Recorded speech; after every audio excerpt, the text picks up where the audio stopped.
Good morning and welcome to QuiltChat.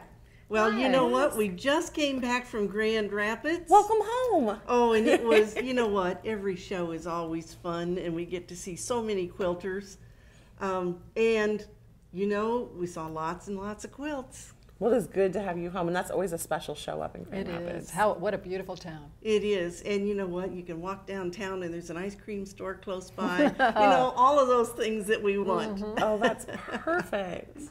That is just wonderful. Well, we sure missed you while you were gone. Well, you should have, because we did QuiltChat there.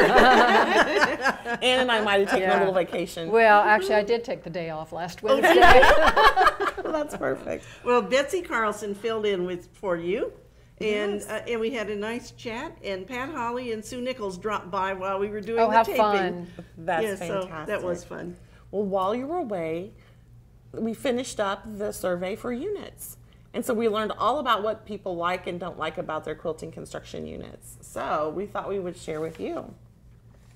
So the most favorite, beloved, I can make this every day of the week and twice on Sunday quilt unit Is Half squares. Flying geese? half square triangles. Half Yay! squares. Half squares. Followed by the 9-patch and then the 4-patch. Really? Not sure why the 9-patch is easier than a 4-patch, but apparently it is. I think we probably use them We a also- lot. Well, favorite is start different with than Yes. easy. So Yeah, they felt really confident about it. They could do that, they said. Good. They could do that. And so what didn't they like so what? And so their dislikes were flying geese Really? was the number one. wow, there are It's so the many good hardest. ways to make Now, flying geese. yes, but I have to say, when I said, you know, which one would you banish off the face of the earth? Most of them were like, that's not very nice, Betsy. We love all of them. I was just kidding. Don't say that about quilt blocks. So I bet that was the number one answer, It was, wasn't it? like by this much. So like 80% of people said, no, I love all of them. Why would I dislike anybody? And I'm like, yes, ma'am. And so flying geese had this many votes. And then quarter square triangles was after that. And then the snowball was, you know, The bottom of the list. the bottom of the list. But the snowball's great when you want to do a 2-block It is. pattern. It's a It great really block is. for that. And like with sizing issues, the flying geese was the one they had the most difficulty with sizing issues, followed by the quarter square triangle, which for me they always shrink. Oh. Yeah, right. The more seams within. Yes. So I always add at the front part so they can shrink all they want. And then the square and a square. And I have to say that's the one if I have to make a traditional square and a square where I have to work with my triangles, I hate. I always get one just a little bit crooked for aesthetics. Just for aesthetics. Right. Yes. But you know, to get themselves out of a jam, overwhelmingly the favorite method was to size it up and trim it down. And that's one of my favorites for precise piecing. Yeah, I know you do that. But, you know, A I guess lot. I'm lazy because I always just try to make sure I have my seam allowance accurate. And that involves sometimes adjusting my needle position. Yeah. And so I test it at the front end so I don't have to trim at the back end. It's nice to be perfect, isn't it, Bonnie? Oh, if only we were. I bet you started quilting when you traced every piece. But we use cereal box templates. Right. And of Yes, course, you know, yes. after you draw around those a while, they get smaller and And smaller. Oh, right. And so that creates issues as well. But It yes, I does. did start when I traced around the did templates and too. drew the stitching line on every piece. Piece. And then whenever you hand pieced, you get graphite all over your hands from those sewing lines. And I made a whole trip around the world that way. Oh, Wow. beautiful. Yes. And it took as long as a trip around the world. Yes, didn't it? and that was before the rotary cutter. We didn't know about Right. rotary cutter yet. That's been a Yes. while. That has Yes. been. How fun. Well, it's always fun to hear what other quilters think about things like your different favorite units and stuff like that. So I always love those surveys. And on point this week, we have got the creative organizer because we're getting ready to start a new month. And so we're doing some unit planning. So we gave you a planning page for your units to help you out, especially if you're wanting to use a different method than the pattern gave you. Because a lot of times patterns will go with a traditional method and you're wanting to strip piece that sucker together or to use something different. Right. And so it's going to help you make the adjustments yourself. And the really great thing about those kind of planning pages is, heaven forbid, you shouldn't get all the way done with your project when you start it. Oh, no. And it might turn into a UFO. That little sheet is like your cheat sheet that goes with all your stuff when you pack it up. And Emily calls it like planning for the box. And yes, isn't that what tote bags are for? That's Put right, those that's unfinished right. projects in. And so these little planning sheets are really great to take out of your planner and just stick with the project whenever it gets, Good idea. early retirement. It goes into early retirement and for another day.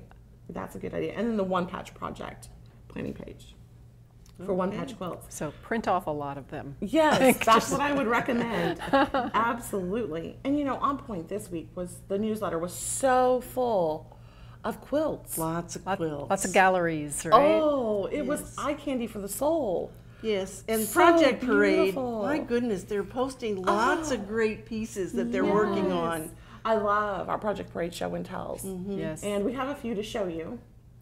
They're really amazing. And so this sweet teddy bear is by Tammy Poston, and she made 2 cute quilts, and this is one of them for her new grandbaby that's coming in October. And so congratulations, Tammy, on being a granny. Yeah. That is so sweet. And then we have the Project Parade pictures of Journey to Fall Paducah and Forever in a Day. And Oh, look. we're on block 22 for the Journey to Paducah. Oh, you know what that means? It's only 14 days till Paducah opens. It is. You can 2 do weeks, it. 2 We can weeks. do it. That is right. And that was Jennifer Doherty's. And then Forever in a Day was by Irina Kosova. And that's the AQS member exclusive 12-month project. And so all these things are coming along, and you can share anything on the Project Parade, whether it's an AQS project or one of your own, anything. We just love to see quilts, don't we? I know, and you know what you did yesterday? You changed the background on the Journey to Paducah from black to white. I did on the Project Parade Facebook group. So that's why you want to join, because you always see these fun little things. Someone asked, I wouldn't have thought to post it because I had chosen the black. So someone asked what it looked like with white, and it was just really literally one click of a button for me to show it off. So I was more than happy to oblige. And it was beautiful. It was and so pretty. if you want to see what that looks like, you got to come over and join the Project Parade and take a look. Yes. You Well, should now, all come. right, I know we're going to a different style now. This week is our last of our home deck series, and we are hitting number 1. The most popular style among quilters was Bohemian eclectic. And that's because we're all a bunch of odd ducks, my papa would say. Well, and you Love know that what? beautiful Or, style. or children of the 60s and There you go. 70s, Now that's possibly. probably the reality. I couldn't think of a quilt that fit that design style, but I did bring something to share with the quilters because I made a lamp out of a wooden spool. And so I made a base out of wood so I could drill down and then drill from the side so the cord would come out. And you just buy a kit, and they have them at Michael's, and they have them at your hardware stores, Lowe's, That's amazing. Home Depot. And then I went out and just make sure you get one that has a harp. And then I put this cute little silk shade on it. And there you go. And this sits in my family room, and so it's kind of, oh, and the finial goes on top. I won't take the time to screw it up there. But that's part of the kit that you buy, and it's just Okay. a lamp making kit. It's definitely eclectic. It certainly is. Something that doesn't- And so it can, in my house, it goes with all that other stuff that I do anyway. It's handmade and quilts, and I don't like to have anything that's too matchy-matchy. And so this one Right. certainly isn't. I always think the Bohemian style really tells a story. When I you think go into that's someone's right. house, little things from all over their journeys and different times in their lives, they did different things. And Things they they love having collected. those things around. Oh, That's I really do nice. too. Yeah. Well, I have- so I hope that you'll maybe go, if you've got some of these spools, and I know I have more in the attic, but I haven't made them into lamps. But this big one was a really nice base for a lamp. That's right. That looks good. That is so fun. Well, I have on a necklace today from one of our new I was just vendors. admiring This that. is from Bling My Needles is the name of the That's a great name. the group, the company. They're Sounds like my out of Las Vegas, and they are coming to Fall Paducah. So Oh, it's if you're beautiful. looking for a necklace like this one, it's called Button Cluster, but they also have a lot of them with antique thimbles. This one, for instance, has Mississippi River buttons, freshwater the pearl. pearls, Yeah. charms. There's a Eiffel Tower there. And some crystals, has some crystals Yeah, on crystals. It's, I mean, just all kinds of a mishmash of things that go together perfectly. It's a good style.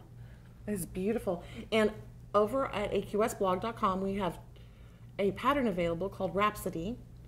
And As in Bohemian Rhapsody? oh, you figured it out. Yeah. I looked at that today, and it occurred to me why that was named that. Yes, sometimes I'm clever.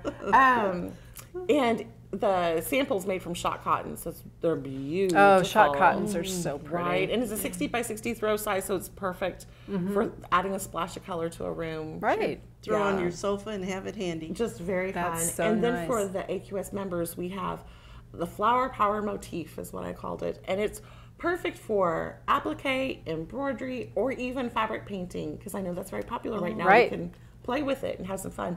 So AQS members can go over there, print out the pattern. It's 24 inches, because I envisioned like you could make it into one of those really nice big pillows.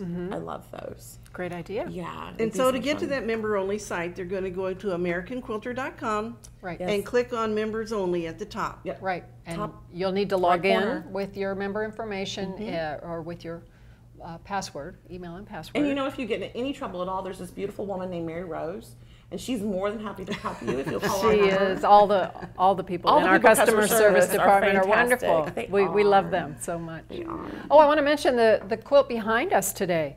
It's called Because I Can. It's done by Angela Wirth. Excuse me, Angela Wirth of Ellsworth, Iowa.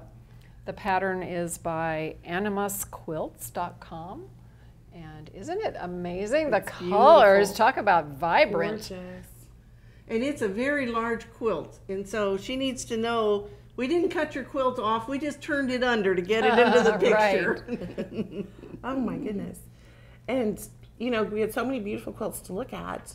One of my favorites was something new you've done, Bonnie. And I think it's a brilliant idea, that pop-up exhibit you had in Grand Rapids. Oh, There's yes. a video that you can watch so that it's just like you're there. And you get to admire all the cool quilts. You must have had a blast doing that. We did. You know, at spring, we always do the Quilters Parade My that favorite. follows the band. And the quilters said to me, that was the most fun thing that I have done at a quilt show. So we tried to think, okay, what could we do if we went to Grand Rapids? We don't have the band opening the show. And so we decided that we would have this pop-up quilt exhibit and invite the quilters to bring a small quilt that they could show off. And it was a blast. In fact, it was so much fun that we're going to do it again Yay! in Paducah Good, because and I'd in love to Virginia see it. Beach. Yes, I'm so excited. Well, and so so you can participate in Paducah two different ways. You can join us for the Quilters Parade at 8:45 on Wednesday morning, and they'll drop in behind the band, and we'll go into the exhibit hall. Or the pop-up quilt exhibit will be in the Learning Center on the first floor of the Convention Center at noon on Friday. Oh, fun. And so you just need to bring a card with your name on it, put the title of your quilt, your city and your state, and then just tell us a little bit about the techniques that you used, and you'll get to show it off on the stage, and we'll get to tell people about it. That's so That'll be so fun. And it was fun. And then one other thing I want to tell you about is the voting for Fall Paducah. Oh, yes. You know, at the Fall Paducah, we let the public vote for the top awards. So the judges will pick the first, second, and third place in all the categories, and then you'll get to choose from the 15 first place quilts. You get to vote for one quilt that's your very favorite. And what's a little different this year, last year you got to vote at the show and you got several days to vote. We're going to do it this time in 24 hours, starting at noon on Monday and go till noon on Tuesday. That's September 10th and 11th. So mark your calendar so you don't forget to vote. And tell your friends. Yes. Oh, my goodness. That's a short window. So by the time the show opens, They'll know they'll best of show and everything. They'll get to see who the best of show is. That's yes. fun. Yes. So fun. So mark your calendar. We'll talk about it again next week, but put it on your calendar because we don't want you to miss. We want you to vote because Yes. everybody has one vote. That's fantastic. It's going to be so much fun. I can't wait for Fall Paducah. I know. The show book went to press today.